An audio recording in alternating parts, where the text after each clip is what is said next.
मित्रांनो, आज मी तुम्हाला एक अशी सत्य घटना सांगणार आहे जे राजस्थानमधील अजमेरची आहे. अजमेरमध्ये किशनगड नावाचे एक छोटेसे शहर आहे. हे ठिकाण आशियातील सर्वात मोठी मार्बल बाजारपेठ म्हणून ओळखलं जातं. याच किशनगडमध्ये भवानी शंकर शर्मा नावाचे एक यशस्वी मार्बल व्यावसायिक राहत होते. ते आपली पत्नी निधीसोबत राहत होते, तर त्यांचे आई वडील वेगळ्या घरात राहत असत. भवानी आणि निधी यांच्यात एका गोष्टीवरून नेहमी भांडण व्हायचे. निधीला वाटायचे की भवानी त्यांच्या आईवडिलांच्या खूप जवळ आहेत. प्रत्येक वेळी जेव्हा ते आईवडिलांना भेटायला जायचे तेव्हा घरी आल्यावर दोघांमध्ये वाद व्हायचा. निधी नेहमी म्हणायची, तुम्ही सारखे तिथे का जाता?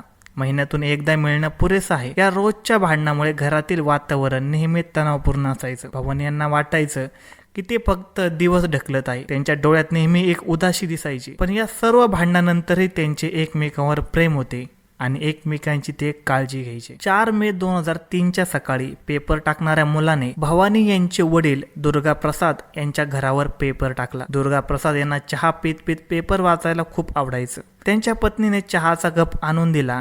दुर्गा प्रसाद यांनी चहाचा एक घोट घेतला आणि पेपर उघडला. पण पहिल्याच पानावर नजर पडता चहाचा कप त्यांच्या हातातूनच निसटला आणि जमिनीवर फुटून पडला.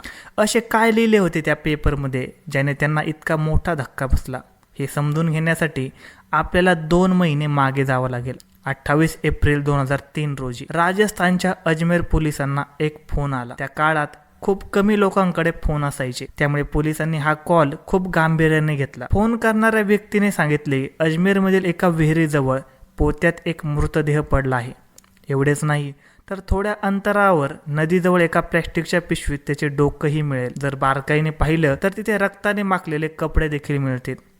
पोलीस काही विचारणार तोच फोन कट झाला होता. पोलिसांनी पुन्हा त्या नंबरवर फोन करण्याचा प्रयत्न केला, पण काहीच उत्तर मिळालं नाही. वरिष्ठ पोलीस अधिकाऱ्यांना वाटले की इतकी अचूक माहिती देणारी व्यक्ती एकतर खोटं बोलत आहे किंवा मग काहीतरी भयंकर घडलेलं आहे. पोलिसांनी लगेचच तपास सुरू केला आणि गुन्हा नोंदवला. ते फोनवर सांगितलेल्या जागेवर पोहोचले.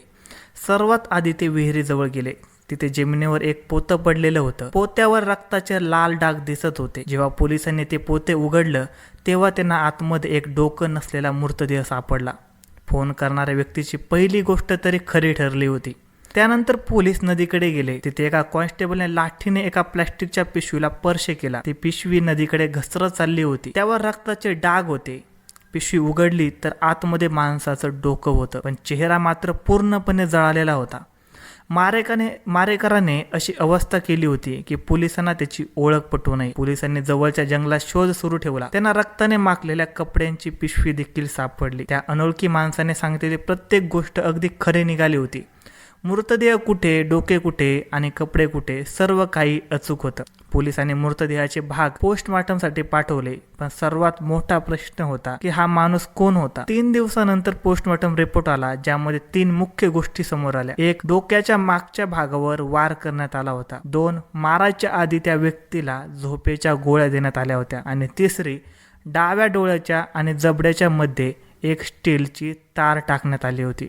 दिवस जात होते. जवळजवळ 1 आठवडा झाला होता. पोलिसांना समजले की या व्यक्तीची ओळख पटवणे सोपं नाही, म्हणून त्याने वृत्तपत्रामध्ये जाहिरात प्रसिद्ध केली. त्या जाहिरातील त्या व्यक्तीचे वर्णन आणि एक काल्पनिक फोटो छापला होता. सोबतच एका महत्वाच्या गोष्टीचा उल्लेख केला होता, डाव्या डोळ्याखाली असलेली स्टीलची तार. दुर्गा प्रसाद यांनी पेपरमध्ये ही जाहिरात वाचली. ही वाचता त्यांच्या अंगावर काटा आला आणि त्यांच्या मनात एक भयंकर भीती निर्माण झाली. त्यांना संशय आला की हा मृतदेह त्यांच्या मुलाचा म्हणजे भवानी शंकर याचाच असू शकतो, कारण लहानपणी एका अपघातात भवानी यांच्या डाव्या डोळ्याखाली सर्जरी करून स्टीलची तार बसवण्यात आली होती. त्याच्यावर दिल्लीच्या सर गंगाराम हॉस्पिटलमध्ये उपचार झाले होते. दुर्गा प्रसाद यांना हा संशय येण्याचं कारण म्हणजे भवानी काही दिवसापासून गायब होते. 25 एप्रिल 2003 रोजी भवानी शेवटच्या वेळी आपल्या आईवडिलांना भेटायला आले होते. घरी परत आल्यावर त्यांनी वडिलांना फोन करून सांगितले होतं की मी सुरक्षित पोहोचलो आहे. पण त्यानंतर भवानी यांचा काहीच पत्ता नव्हता. त्यांचे आईवडील दुर्गा प्रसाद आणि भौरी देवी खूप चिंतित होते. जेव्हा दुर्गा प्रसाद यांनी चौकशी केली तेव्हा समजले की भवानी अनेक दिवसापासून आपल्या दुकानात किंवा ऑफिसमध्ये गेले नव्हते. उलट त्यांची पत्नी निधीच सर्व काही सांभाळत होती. चिंतेत असलेल्या दुर्गा प्रसाद यांनी आपल्या सुनेला फोन केला आणि विचारलं, भवानी कुठे आहे? पण निधीने खूप उद्धटपणे उत्तर दिलं, जर एवढीच काळजी आहे तर स्वतः जाऊन शोधा. बहुधा तुमचा मुलगा दुसऱ्या एखाद्या महिलेसोबत मजा करत असेल. दुर्गा प्रसाद यांना सुनेच्या अशा वागण्याचं काही आश्चर्य वाटलं नाही, कारण तिचं वागणं नेहमीच असंच होतं. त्यानंतर त्यांनी नातेवाईक आणि मित्राच्या मदतीने शोध सुरू केला, पण काहीच माहिती मिळाली नाही. 4 मे 2023 रोजी पेपर वाचल्यानंतर दुर्गा प्रसाद यांनी लगेचच आपले इतर मुले, जावई आणि सून निधी शर्मा यांना फोन केला. सर्वजण एकत्र येऊन पोलीस ठाण्यात गेले. दुर्गा प्रसाद यांनी पोलिसांना सांगितले की त्यांचा मुलगा 8 दिवसापासून बेपत्ता आहे. त्यांनी पेपरमध्ये जाहिरात आणि मुलाच्या डोळ्याखालची स्टीलच्या तारेचा उल्लेख केला. त्याने मृतदेह पाहण्याची इच्छा व्यक्त केली, पण पोलिसांनी सांगितले, सर, मृतदेह खूप सडला होता, त्यामुळे आम्ही सर्व रीतिरिवाजानुसार त्यांचा अंतिम संस्कार केला आहे. हे ऐकून दुर्गा प्रसाद यांची चिंता आणखीनच वाढली. मग पोलिसांनी सांगितलं, तुम्ही गुन्ह्याच्या ठिकाणाहून मिळालेल्या वस्तू पाहू शकता. तेव्हा पोलिसांनी रक्ताने माखलेला शर्ट, प्लॅस्टिकची पिशवी आणि पाठीवरची बॅग दाखवली. तेव्हा दुर्गा प्रसाद यांनी त्या वस्तू लगेचच ओळखल्या. त्या सर्व वस्तू भवानी यांच्याच होत्या. हे पाहून भवानी यांची आईवडील, मुले आणि पत्नी निधी शर्मा सर्वजण तिथे रडू लागले. निधीने रडत रडत सांगितले की हे सामान तिच्या पतीचेच आहे. पोलिसांनी दिलेल्या डॉक्टर शिवशंकर शाह यांच्याशी संपर्क साधला, ज्यांनी भवानी यांच्यावर शस्त्रक्रिया केली होती. डॉक्टरांनी सांगितले की त्यांनी राजस्थानमध्ये असे फक्त 3च ऑपरेशन केले आहेत. जेव्हा पोलिसांनी रुग्णाची यादी पाहिली तेव्हा त्यात भवानी शंकर शर्मा यांचे नाव होते. आता हे पूर्णपणे सिद्ध झालं होतं की तो मृतदेह भवानी यांचाच होता. सुरुवातीला पोलिसांना भवानी यांची पत्नी निधी शर्मा हिच्यावर संशय आला, कारण भवानी आणि निधीच्या भावामध्ये आधी अनेकदा मोठी भांडणे झाली होती. पोलिसांनी निधीला ताब्यात घेतलं आणि तिच्या भावालाही चौकशीसाठी बोलावलं. सुरुवातीला दोघेही नकार देत राहिले, पण जेव्हा पोलिसांनी कडक चौकशीची धमकी दिली तेव्हा भावाच्या भीतीने निधीने सर्व काही सांगण्याचं कबूल केलं. निधीने पोलिसांसमोर जो खुलासा केला त्याने पोलिसांनाही मोठा धक्का बसला. तिने सांगितलं की भवानी यांच्या कारचा ड्रायव्हर अशोक हा गाडीच्या कर्जाचे हप्ते भरत होता. निधी अशोककडे गेली आणि म्हणाली, गाडीचे सर्व पैसे आणि कागदपत्र मी सांभाळेन, तुला 1ही रुपया भरावा लागणार नाही, वरून तुला खूप पैसे देईन, पण तुला माझे एक काम करावं लागेल. भवानी यांना मारण्यात मला मदत कर. पैशाच्या लालचेपोटी अशोक तयार झाला. योजनेनुसार 26 एप्रिल 2003 रोजी सकाळी 7:30 वाजता निधीने भवानी यांच्या ज्यूसमध्ये झोपण्याच्या गोळ्या मिसळल्या. भवानी यांनी तो ज्यूस पिला आणि ते बेशुद्ध झाले. त्यानंतर निधीने ड्रायव्हर अशोकला घरात बोलवले. त्यांनी लोखंडी रॉडने भवानी यांच्या डोक्यावर आणि मानेवर जोरदार वार केले, पण भवानी लगेच मरण पावले नाहीत. ते वारंवार शुद्धीवर येत होते. हे पाहून निधी रागाने स्वयंपाकघरात गेली. तिने एक मोठा चाकू आणला आणि एका झटक्यात भवानी यांचा गळा कापला. गळा कापल्यानंतर त्याने डोके एका पोत्यात भरले आणि मृतदेह कसून बांधला. त्यांचा बेत मृतदेह जंगलात नेऊन जाळण्याचा आणि तिचे तुकडे करण्याचा होता. रात्री 2 वाजता ते मृतदेह घेऊन निघाले, पण वाटेत त्यांना पोलिसांच्या गाडीचा सायरन ऐकू आला. घाबरून त्याने मृतदेह गाडीत न भरता डोके आणि धड वेगवेगळ्या ठिकाणी फेकून दिले. घरी येऊन त्यांची घराची पूर्ण स्वच्छता केली आणि हत्येचे हत्यारे जमिनीमध्ये गाडून टाकली. निधीच्या कबुलीनाम्यानंतर पोलिसांनी ड्रायव्हर अशोकलाही अटक केली. पोलिसांनी भवानी यांच्या घराची झडती घेतली तेव्हा त्यांना भवानी यांच्या रोजची डायरी सापडली. डायरीच्या 134व्या पानावर भवानी यांनी त्यांच्या मृत्यूच्या 1 वर्ष आधी म्हणजे 15 मे 2002 रोजी एक गोष्ट लिहिली होती.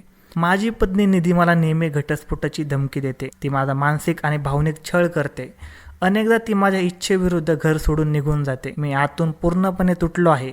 आता माझ्यामध्ये कोर्टात जाऊन घटस्फोटाचा अर्ज देण्याशिवाय कोणताही मार्ग उरलेला नाही. भवानी यांनी डायरीमध्ये हेही लिहिलं होतं की त्यांना भीती वाटते की त्यांची पत्नी त्याच्या जेवणात औषध किंवा विष मिसळू शकते. काही पानावर त्यांच्या अश्रूचे डाग होते. मुलाच्या भविष्यासाठी ते सर्व काही सहन करत होते. न्यायालयात हा खटला चालला आणि सर्व पुराव्यांच्या आधारे निधी शर्मा आणि ड्रायव्हर अशोक यांना 21 वर्षाची शिक्षा सुनावण्यात आली. भवानी यांच्या मृत्यूनंतर कोर्टाने त्यांच्या दोन्ही मुलांचा ताबा त्यांच्या आजी आजोबांना दिला आणि भवानी यांची सर्व मालमत्ता मुलांच्या नावावर केली.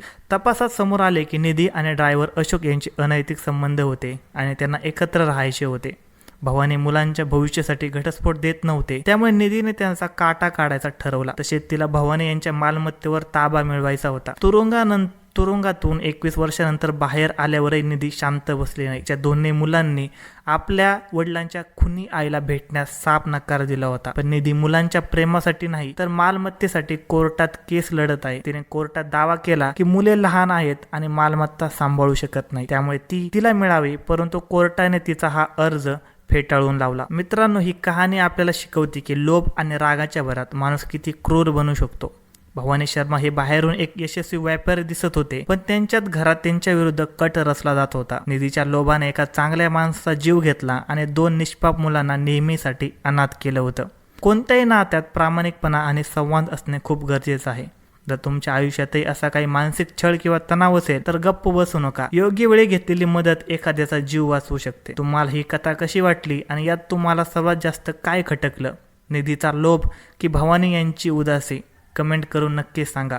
व्हिडिओला लाईक करा, शेअर करा आणि अशा सत्य घटना ऐकण्यासाठी चॅनलला सबस्क्राईब करायला अजिबात विसरू नका.